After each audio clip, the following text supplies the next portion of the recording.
అందరికీ నమస్కారం అండి. ఇప్పుడు మనం సామాజిక విప్లవకారిణి సావిత్రిబాయి పూలే జీవితం గురించి కొంచెం తెలుసుకుందాం. ఆనాటి సమాజంలో సావిత్రిబాయి ప్రాముఖ్యత చాలా గొప్పది. ఆమె తన భర్తకు తోడు నీడగా నడవటం మాత్రమే కాక స్వయంగా గొప్ప విప్లవోద్యమ నాయకురాలు కూడా. ఎన్నో అవరోధాలను అధిగమిస్తూ గొప్ప సృజనశీలిగా, స్ఫూర్తిదాయినిగా ఎదిగిన ఉపాధ్యాయుని, నాయకురాలు, తాత్వికురాలు, రచయిత్రి కూడా. అన్ని వర్గాల స్త్రీలు సంఘంలో బానిసలుగా జీవించక తప్పని ఆ కాలంలో తనదైన స్వరాన్ని వినిపించిన వ్యక్తి. ఆధునిక భారతదేశంలో తన రచనలను ప్రచురించిన మొదటి మహిళ సావిత్రిబాయేనేమో.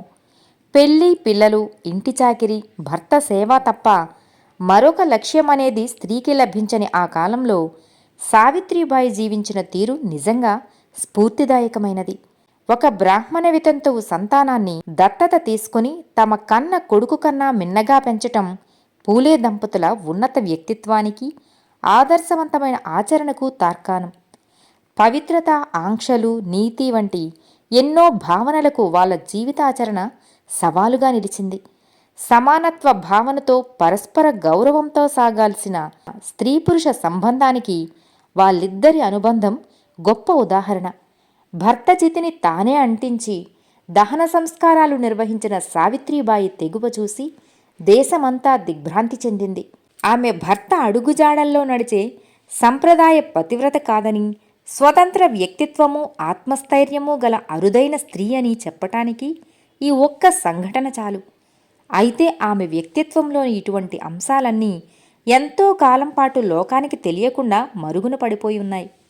ఎన్నో పరిమితులతో, అస్పష్టతలతో స్త్రీల సంక్షేమానికి కృషి చేపట్టిన బ్రాహ్మణ పురుష సంస్కర్తలను ఆకాశానికెత్తుతూ వాళ్ల సంస్కరణలతో 19వ శతాబ్దం అద్భుతంగా రూపొందిందనే పొగడ్తలు మాత్రం లెక్కలేనన్ని వెలువడ్డాయి.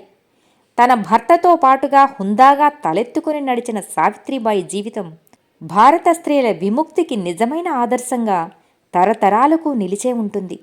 19వ శతాబ్దంలో ఆమె సాగించిన కృషి ముందు కులం, వర్గం, లింగ వివక్ష వంటి శక్తులన్నీ తలవంచక తప్పలేదు. సావిత్రిబాయి పూలే ఉత్తమ ఉపాధ్యాయుని, నాయకురాలు. అది 1851వ సంవత్సరం. ఆ రోజున పూణేలో బాలికల కోసం కులాల ప్రసక్తి లేని ఒక పాఠశాల ప్రారంభమవుతోంది. తలపై ముసుగును ధరించిన ఓ యువతి ఆ బడిలో పాఠాలు చెప్పటానికని వడివడిగా నడిచి వెళుతోంది. ఆమెను చూసిన ఒక బ్రాహ్మణ స్త్రీ ఆగ్రహంతో, ఏం చెయ్యబోతోంది ఈవిడ? అసలిదేం పని? మన మతానికి, ఆడజాతికి కూడా కలంకం తెచ్చే పని అంటూ కేకలు పెట్టింది. ఆమెతో ఉన్న వాళ్ళందరూ ఆ యువతి మీద పేడముద్దలు విసిరారు. ఆ యువతి జ్యోతిబా భార్య సావిత్రిబాయి. నిర్భయంగా అలాగే నడిచి వెళ్ళింది. ఆమె ముందు మహోన్నతమైన ఒక లక్ష్యమున్నది. శతాబ్దాలుగా అజ్ఞానాంధకారంలో మగ్గుతున్న బాలికలకు, ముఖ్యంగా కింది కులాల బాలికలకు విజ్ఞానాన్ని పంచడమే ఆమె లక్ష్యం. భర్త ఇచ్చిన ప్రోత్సాహంతో ఆమె విద్యావంతురాలయ్యింది. తన భార్య విద్యావంతురాలయ్యాక కేవలం తమ కుటుంబానికే ఆమె జ్ఞానం పరిమితం కారాదని, ప్రజలందరికీ విద్యను అందించగల వ్యక్తిగా ఆమె రూపొందాలని ఆయన ఆశించాడు. ఆ ఆశను నెరవేర్చటమే ఇప్పుడు ఆమె ముందున్న కర్తవ్యం. తన లక్ష్య సాధన కోసం ఎన్ని ఇబ్బందులనైనా ఎదిరించటానికి ఆమె సిద్ధంగా ఉంది. ఛాందసవాదుల దూషణలను, వేధింపులను నిర్భయంగా ఎదుర్కోవటానికి నిశ్చయించుకుంది. ఈ సంఘటన బాగా ప్రాచుర్యం పొందింది. జనం దీన్ని రకరకాలుగా వర్ణించి చెప్పుకున్నారు. కొందరు మగవాళ్ళు ఆమె వెంటపడి వేధిస్తూ రాళ్లతో కొట్టేవారని ఇటీవల ఇంటర్నెట్లో చదివాను. ఈ ఇబ్బందిని చూసి ఆమె భర్త జ్యోతిరావు ఒక సలహా చెప్పాడట. బడికి వెళ్లేటప్పుడు పాత చీర కట్టుకుని వెళ్ళి దుమ్ము, మురికి పడిన ఆ చీరను పాఠశాలలో మార్చుకుని మరొకటి కట్టుకోమని, మళ్ళీ ఇంటికొచ్చేటప్పుడు అదే పాత చీర ధరించి రావచ్చని చెప్పాడంట.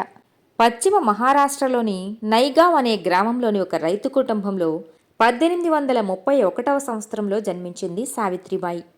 ఆనాటి సంప్రదాయాల ప్రకారం 9వ ఏటనే ఆమెకు జ్యోతిరావుతో వివాహమైంది.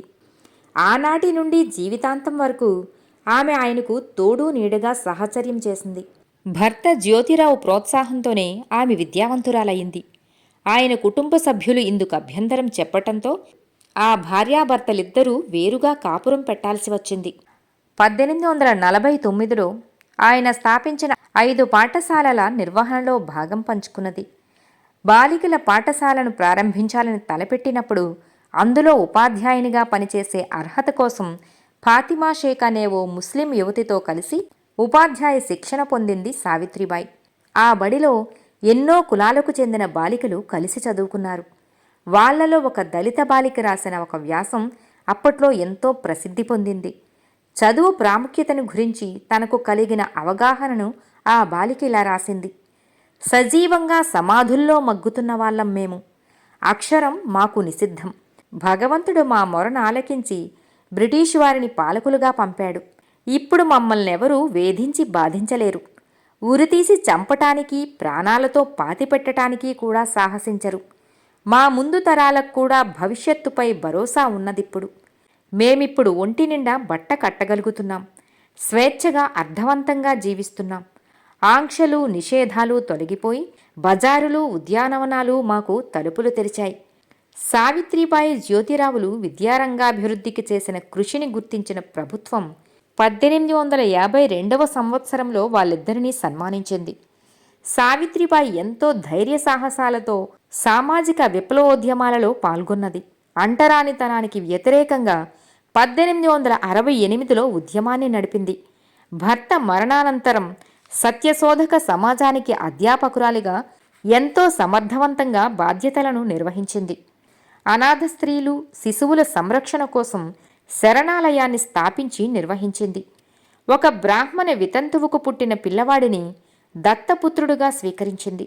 ఆ పిల్లవాడిని యశ్వంత్ అనే పేరుతో పెంచి పెద్ద చేసి కన్నబిడ్డ కన్నా మిన్నగా ప్రేమించింది. సామాజిక సేవలో పాల్గొంటూనే అంతిమ శ్వాస విడిచింది సావిత్రిబాయి.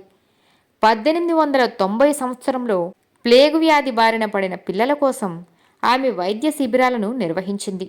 అంత దుర్భరమైన పరిస్థితుల్లో కూడా రోజుకు 2000 మంది పిల్లలకు ఆమె భోజన వసతులను సమకూర్చిందట. చివరికి 1897వ సంవత్సరం మార్చి 10వ తేదీన వ్యాధి సోకిన ఒక పిల్లవాడికి సేవ చేస్తుండగా ఆమెకు కూడా వ్యాధి సోకి మరణించటం అతి విషాదకర సంఘటన. ప్రజలు ఆమెను క్రాంతిజ్యోతి, సావిత్రిబాయి అని పిలుచుకుంటున్నారంటే ఆ పిలుపులో ఎంతమాత్రమూ అతిశయోక్తి లేదు.